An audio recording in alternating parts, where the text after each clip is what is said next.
Hello and welcome to episode 6 of Let's Hear It. Today is a very exciting day because we have a drum and a drummer who is going to tell us about that drum. The drum is a 1941 Slingerland Radio King snare drum.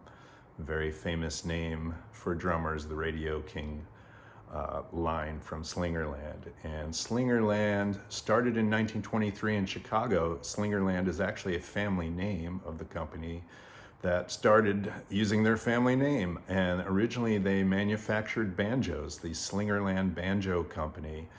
And by 1925, they were the world's largest manufacturer of banjos. So making drums was a logical next move because a banjo is essentially a drum with a neck on it, as you can see over there. That is a drum shell, smaller than a snare drum, but same concept. And by 1926, Slingerland had started making snare drums and drum sets and trap drums, and very quickly became very successful. And in 1935, they introduced a snare drum called a broadcaster, from what I understand. And then that drum, the Gretsch Drum Company already had a line of drums called Broadcasters, so Slingerland had to change the name of the Broadcaster to the Radio King drum. And in 1936, Gene Krupa was playing drums with the Benny Goodman Orchestra, and he was the guy who brought drums to the forefront of music, Gene Krupa. And there's a Benny Goodman song called Sing, Sing, Sing, which is a 9-minute song with all kinds of drum solos. It's really amazing. It still sounds amazing. And Gene Krupa at one point was regarded as the world's highest paid drummer. Really the guy who brought drums to the forefront. And Slingerland, I believe, is still in business. I'm sure they've gone through a lot of different formations, but they really did make some of the most famous drums ever.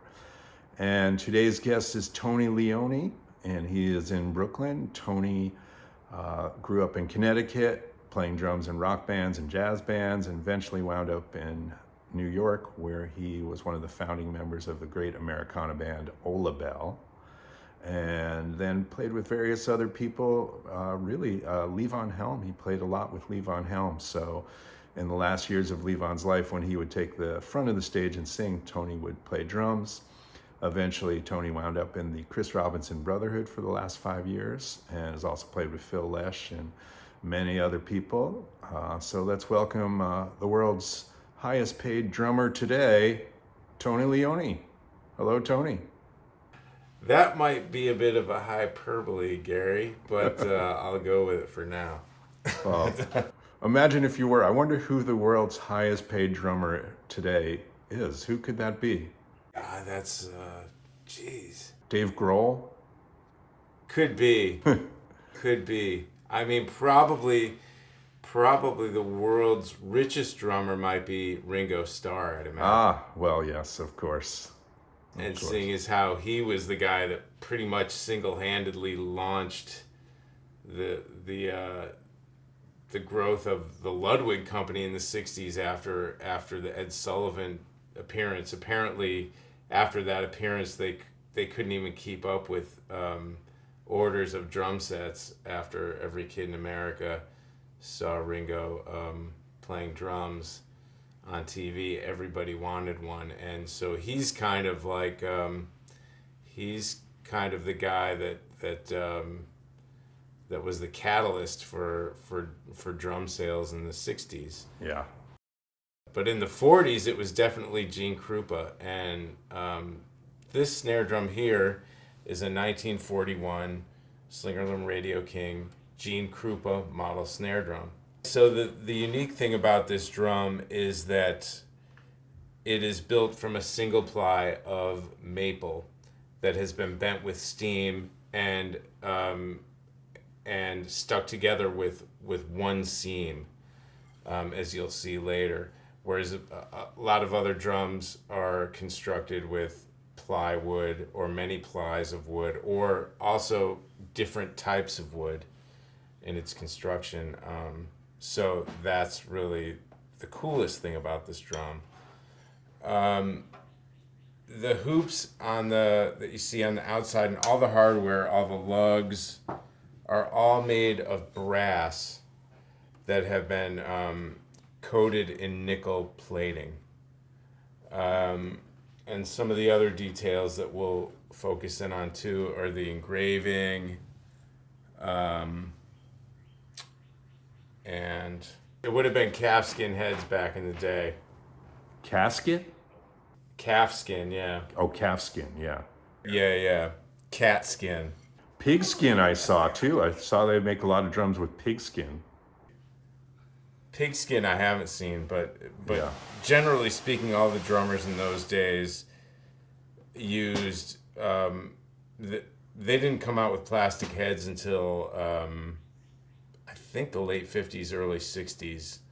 So drummers in the 40s and the 50s used to stretch their own calfskin and then tuck it themselves. They had what was called a tucking tool used to keep the head in place so that when you mounted it, it didn't slip out of the mounting. But right now I have just a regular coated plastic head by Evans. But in the 40s, Krupa would have been putting calfskin for sure, and he would have been stretching it himself. So yeah, and this drum, like I said, all the hardware on it is nickel-plated brass. It's an 8-lug drum. It's 6.5 inch deep. 6.5 inches deep, and it's just got a big fat woody tone at a variety of different tunings.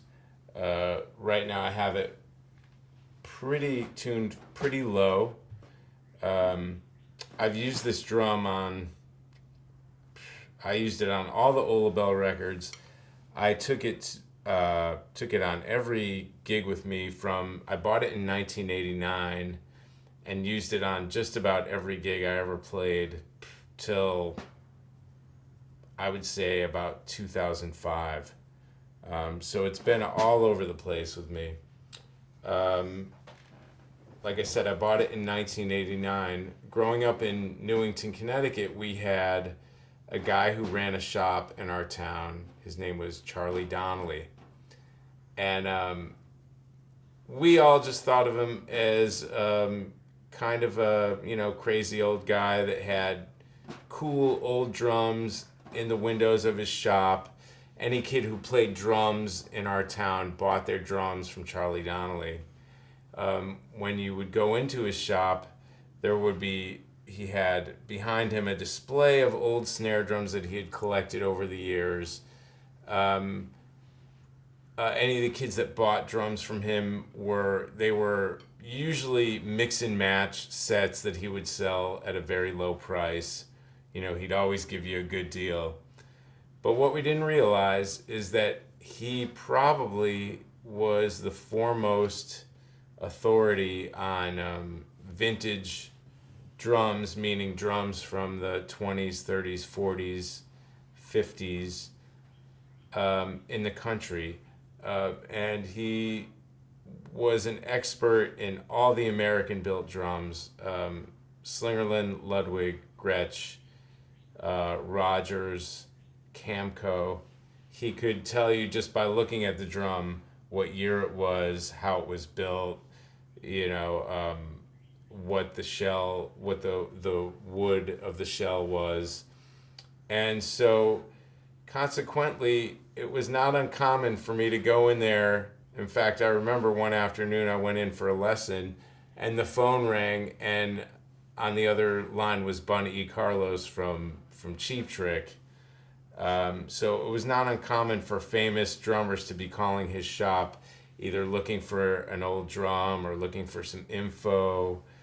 And that was always really exciting because he had pictures of all the guys that he'd been in touch with all over the shop. And likewise, he had pictures of Gene Krupa and Buddy Rich, who were synonymous with Slingerland and Radio King all through the 40s. interesting that it's called Radio King, because at that time, radio was king. Anybody who was on the radio was a star. So that was part of the sales pitch of this drum.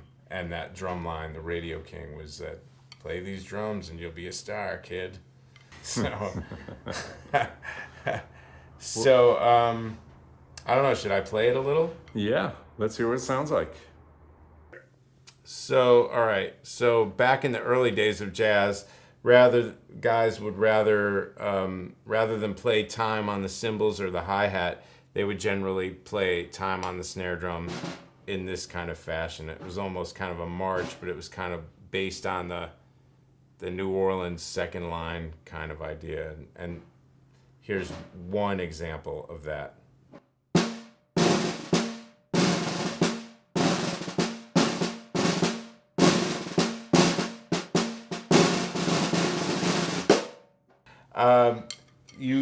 They also might play the snare drum with some brushes, like so.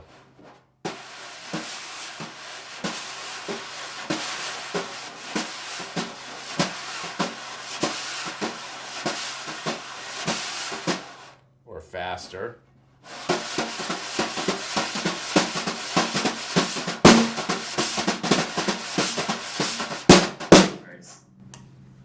That kind of thing. Later on in country music, you might hear a shuffle.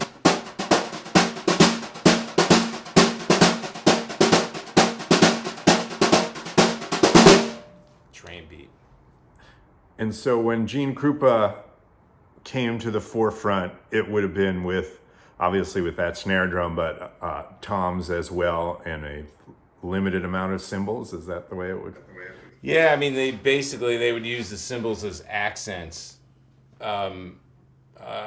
And the drum set was kind of, I mean, it's a lot like it was today. A snare drum, a couple of toms, and the bass drums back then were really big. They were like 28 inches, 32 inches, and that was their main timekeeping. That was their main instrument for timekeeping. They would beat out 4 quarter notes to the bar on the bass drum while they played on the snare drum to kick a huge big band of like 17 guys and a room full of people that were doing the Lindy Hop and stuff like, they were dance bands, Yeah. I mean, it's funny because if you think of all the rave music and EDM music that is pounding 4 on the floor all night, in a way, things haven't changed that much because people still dance. Yeah, that's why I would say, like, people should, if you're interested in this, you should check out the Benny Goodman version of Sing Sing Sing, which is a definitive ballroom dancing number, I guess you would call it. Or like Jitterbug and Lindy Hop and all that kind of stuff. The swing dance rhythm for sure, and like you said, it was